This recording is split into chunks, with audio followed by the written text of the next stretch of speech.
প্রথমে অবশ্যই বা যখন নামাজ পড়েন একটু দোয়া করেন আর কি, আল্লাহ যেন ইরানকে হেফাজত করে। কারণ চারদিক থেকে পরাশক্তিরা যেভাবে জাপটে ধরার পরিকল্পনা করেছে, ইতিমধ্যে আপনারা জানেন যে মধ্যপ্রাচ্যে যেই সাগর, আরব সাগর, সেখানে মার্কিন রণতরী পৌঁছে গিয়েছে, সেখানে এটা নোংরও করছে।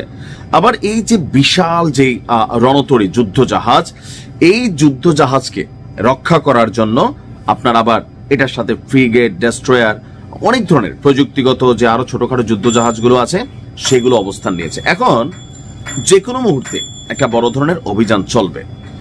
তো এই অভিযানের মূল লিডটা এটা করবে মানে আমেরিকার যে বিমানবাহী রণতরীটা, যেটা আর কি বিশাল যুদ্ধ জাহাজটা, যেটা যেখান থেকে যুদ্ধ বিমানগুলো ফ্লাই করে।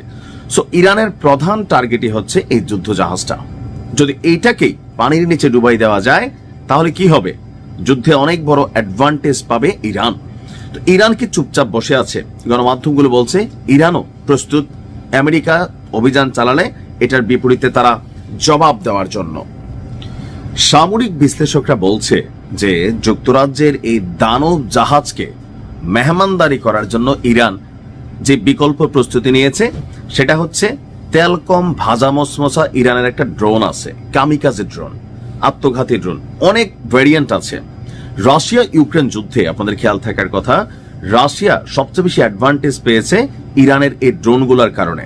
পশ্চিমারা সর্বোচ্চ চেষ্টা করছে ইরান যেন তাদের ড্রোনগুলো রাশিয়াকে না দে বা আটকাইতে পারে, কিন্তু ইরান দিচ্ছে।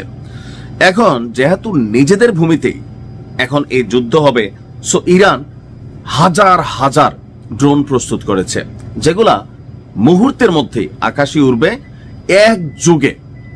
এখন আমরা যারা হলিউডের ছবি দেখেছেন একটু আইডিয়া আছে নিশ্চয়ই, বেশ কিছু ছবি আমরা দেখছি, যুদ্ধ জাহাজের মধ্যে বেশ কিছু কি বলা যায় আপনার ড্রোন, মিসাইল, ধ্বংসকারী কিছু সিস্টেম থাকে। এখন এটা হয় কি যে একদিক থেকে আসতেছে, এটা তাৎক্ষণিকভাবে ওইটাকে ধ্বংস করতেছে, কিন্তু এক যুগে যদি হাজার হাজার ড্রোন এখানে অভিযান চালায় তাহলে মার্কিন যুক্তরাষ্ট্রের যে যুদ্ধ জাহাজ সেটা কি সেফটি নিতে পারবে? বিশেষজ্ঞরা বলছে টিকবে না। অর্থাৎ মার্কিন নৌবাহিনীর শক্তিশালী রণতরী এবং বিমানবাহী রণতরীর যেই মানে বহরটা আছে, স্ট্রাইক গ্রুপগুলো আছে, তাদের জন্য ইরানের স্বল্প মূল্যের ড্রোনের ঝাঁক এই মুহূর্তে একটা বড় ধরনের বাধার কারণ হয়ে দাঁড়াচ্ছে। কানাডার ভ্যাঙ্কুভার ভিত্তিক ড্রোন প্রস্তুতকারক প্রতিষ্ঠান ড্রাগন ফ্লাই এর যিনি সিইও এবং সহ প্রতিষ্ঠাতা আছেন ক্যামেরন, তিনি তার একটা বিশ্লেষণ তুলে ধরেছেন। তিনি বলছেন যে ইরান এখন তুলনামূলক সস্তা এবং চালকবিহীন আকাশযানের উপর ব্যাপকভাবে নির্ভর করছে। এটি এক ধরনের কার্যকর অপ্রতিসম যুদ্ধ কৌশল, যা দিয়ে অত্যন্ত ব্যয়বহুল এবং উন্নত সামরিক প্ল্যাটফর্মগুলোকে চ্যালেঞ্জ জানানো সম্ভব। বলা হচ্ছে যে তার যুক্তি হচ্ছে যে ইরান মাত্র কয়েক কোটি ডলার খরচ করে এমন ড্রোন সক্ষমতা তৈরি করেছে যা দিয়ে স্যাচুরেশন অ্যাটাক অথবা তীব্র গণ আক্রমণ চালানো সম্ভব। এতে স্বল্প মূল্যের ওয়ারহেড এবং সাধারণ লঞ্চ প্ল্যাটফর্ম ব্যবহার করা হয়। প্রতিরক্ষা যে ব্যবস্থা সেটাকে কি ফাঁকি দিতে সক্ষম? জি। তিনি বলছেন ড্রোনের বিশাল ঝাঁক যখন একসাথে আক্রমণ করে তখন প্রচলিত বিমান প্রতিরক্ষা, মিসাইল ডিফেন্স সিস্টেমগুলো সেই চাপের মুখে অকার্যকর হয়ে যেতে পারে।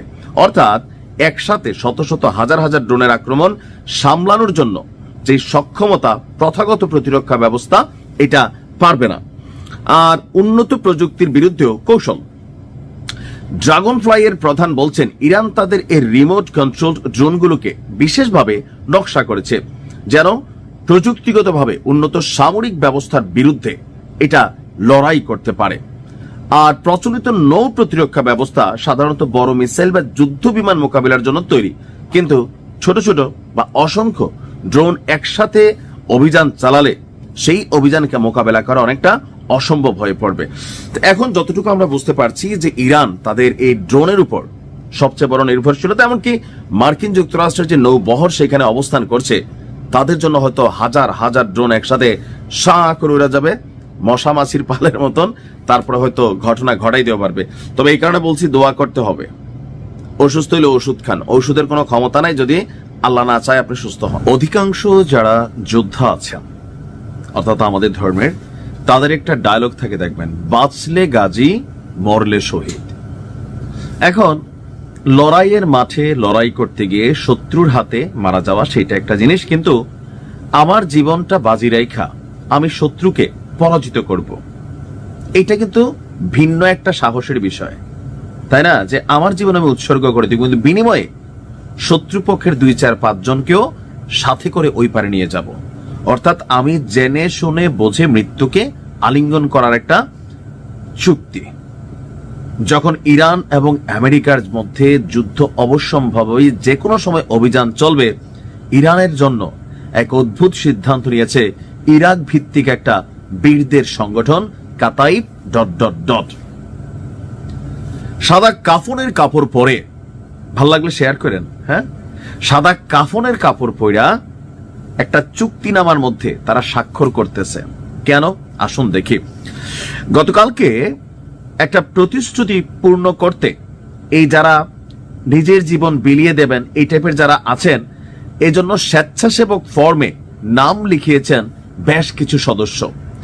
গোষ্ঠীটি বলছে তারা ইরানের জন্য এই যে আসন্ন যুদ্ধ অথবা যে কোনো সময় যে যুদ্ধ হবে সেই যুদ্ধে ইরানের জন্য, এই দেশটার জন্য বা ইসলামী প্রজাতন্ত্রের বিজয়ের জন্য নিজের জীবন উৎসর্গ করে দিতে তারা প্রস্তুত। আর এর জন্য রাষ্ট্র অথবা কোনো সিস্টেম যেন তাদেরকে দায়ী না করে, সেই জন্যই তারা এই ফর্মটাতে লিখে দিচ্ছেন। বলা হচ্ছে যে বীরদের কিছু সদস্য সাদা কাফনের কাপড় পরে স্বেচ্ছাসেবক ফর্মে স্বাক্ষর করেছেন। আর এই পদক্ষেপকে যে নিজের জীবন বিলিয়ে দেব, বিনিময়ে কিছু ওদেরকেও নিব, এই টাইপের এই ফর্মটা এটি আসে যেখানে আমরা দেখছি যে এই গোষ্ঠীটি তাদের যোদ্ধা এবং সমর্থকদের ইরানের বিরুদ্ধে যে প্রতিক্রিয়া আসতে যাচ্ছে সেই প্রতিক্রিয়ায় ইরানকে সমর্থন জানানোর জন্য তারা এই বক্তব্য দিচ্ছেন। আর গোষ্ঠীটির যিনি মহাসচিব আছেন আবু হুসেইন, তিনি বলছেন যদি যুক্তরাষ্ট্র ইরানের বিরুদ্ধে যুদ্ধ শুরু করেন, আমরা ইরানি জনগণের পাশে থাকব। এটি তাদের জন্য সহজ হবে না এবং যুক্তরাষ্ট্রকে এর জন্য একটা বড় ধরনের মূল্য দিতে হবে। বর্তমান পরিস্থিতি অঞ্চল জুড়ে সত্য ও মিথ্যার শক্তির মধ্যে নতুন সংঘাতের সূচনা করেছে এবং যুক্তরাষ্ট্র এই যুদ্ধে নেতৃত্ব দানকারী শক্তি হিসাবে আবির্ভূত হয়েছে। তিনি বলছেন যে কোনো পরিস্থিতিতে ইরাকের এই বীর গোষ্ঠী ইরান এবং তার জনগণের সঙ্গে থাকবে, এমনকি এই লড়াইয়ে নিজেদেরকে তারা ইমপ্লিমেন্ট করবে। কিভাবে করবে, কেমনে করবে, এটা হচ্ছে প্রশ্ন। আপনারা অনেকে জানেন যে ইরান মধ্যপ্রাচ্য জুড়ে তাদের বেশ কিছু টিম অ্যাক্টিভ রাখছে, আমরা যাদেরকে বীর হিসাবে ডাকি। আমি ইয়েমেনে আছে, তারপর হচ্ছে আপনার আমাদের বীরদের দেশে আছে, এর পাশাপাশি কাতারে আছে, বিভিন্ন দেশে তাদের কিন্তু এরকম বড়সড় অনেকগুলো টিম আছে।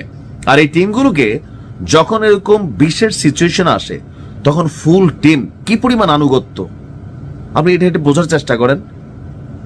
পরিবার আছে, সংসার আছে, পৃথিবী অনেক সুন্দর, কিন্তু তারা মনে করছে যে নিজের জীবন বিলিয়ে দেব আর সাথে 2-4টা নিয়ে যাব, কারণ জানে যে সরাসরি আমেরিকার বিরুদ্ধে লড়াই করার মতন শক্তি আসলে কিন্তু রাশিয়া ছাড়া বা 2-1টা দেশ ছাড়া কারোরই নাই। এখন তাদের এই যে মনোবল বা তাদের এই যে ইচ্ছা, আমি এটাকে ভিন্ন রকম একটা ফিল করলাম। তারপরেও সবচেয়ে বড় কথা হচ্ছে জয় পরাজয় আল্লাহর হাতে, আর নিজেদের যুদ্ধগত কৌশল প্রস্তুতির উপরে। ইরান ভালো জানে তলে তলে তাদের কি প্রস্তুতি আছে। আল্লাহ হেফাজত।